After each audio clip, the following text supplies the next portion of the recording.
every month I do a review of the month, which covers 3 things: the highlights, the challenges, and my favourites of the month. It's always the same format, so it minimises what I need to think about, and I go back through the month and pick out things that I've written about that have been particularly good, as well as things that have maybe been not so good, and then I always answer the same 5 favourite things for each month. I wouldn't say it's an overly aesthetic or pretty thing, but it works for me and it captures the information that I want to capture. I thought I'd record this one just in case it's of interest or helpful to anyone who's maybe looking for ideas of a monthly roundup that they can do. There's probably better examples out there, I'll be honest, but here's mine anyway.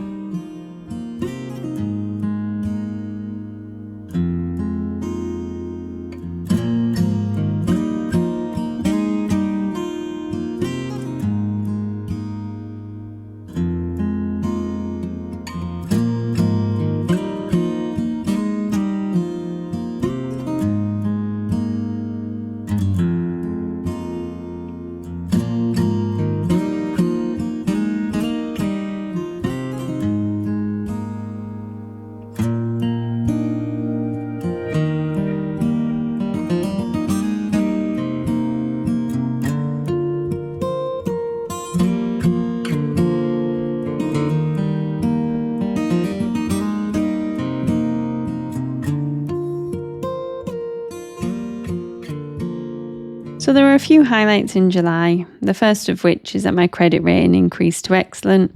That might sound very boring to some people, but it was one of my goals for 2026 to improve my finances and how I manage my money. So to see that my credit rating had increased was actually quite exciting to me. I also had a day of unusually high confidence for me, where I did things alone that I normally would never do by myself. So one of them was sitting and eating alone at a restaurant. No idea where that confidence came from, if I'm being honest. It was just an unusual occasion, but it made me feel really good.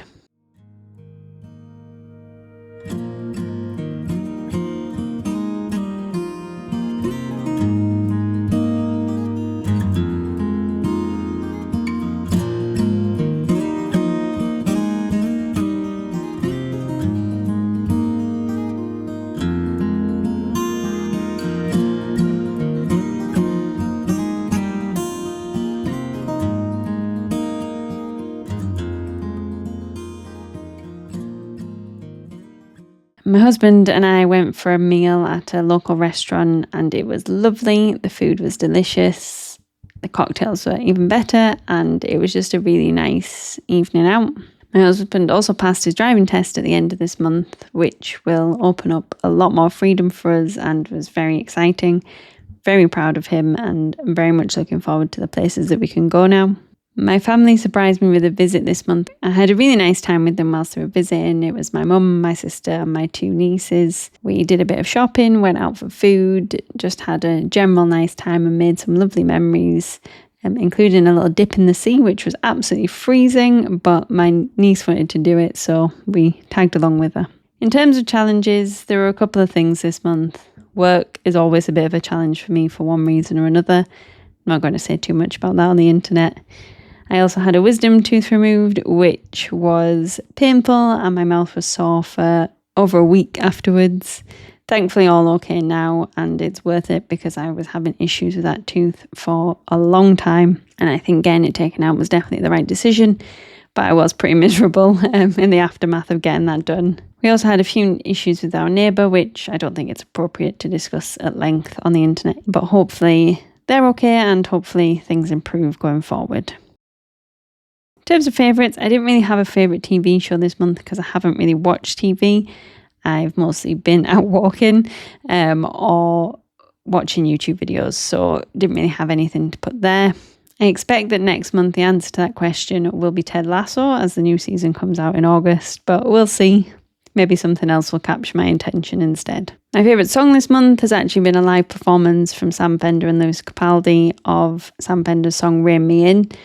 I have just been obsessed with this. Funnily enough, I'm not too fussed one way or another about the original version, but it may be my bias towards Lewis Capaldi as he's one of my favourite artists and I just cannot get enough of this.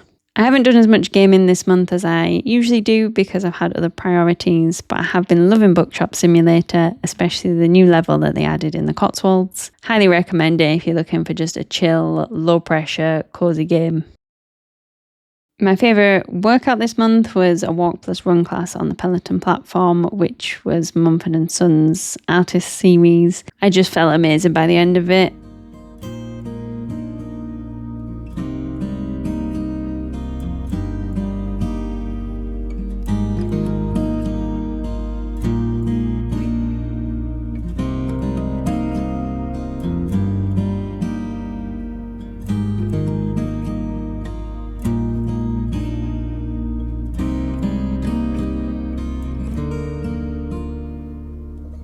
My favourite memory this month has to be my husband passing his driving test, because I was just so pleased for him after all the lessons that he'd been doing and all the effort that he'd put in, that he managed to pass on his first try. So that's brilliant news, and as I say, I can't wait to see where we can explore now that we've got that freedom. One thing that I didn't note here is I also completed the 10,000 steps challenge for the UK Sepsis Trust, which was definitely a highlight.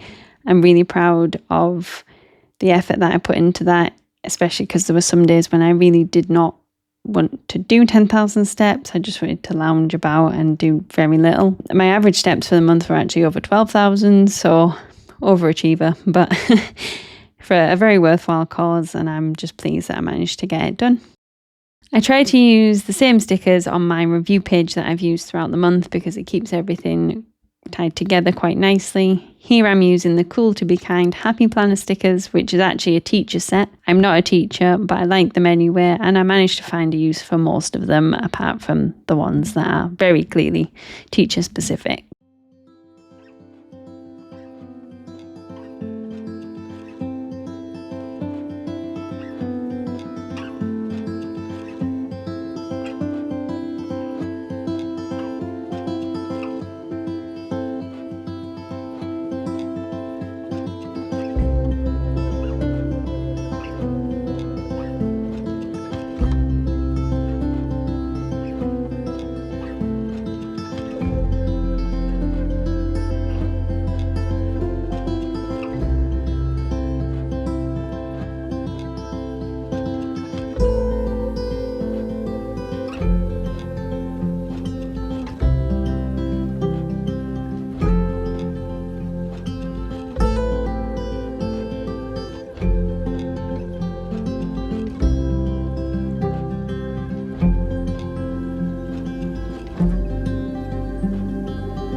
It probably looks a little bit empty, but I will add a couple of photos of me and my husband that I took over the month. He doesn't want to be on the internet, so I'm being respectful of that and not showing the complete finished review. I'll add those in after, and that will be it filled up.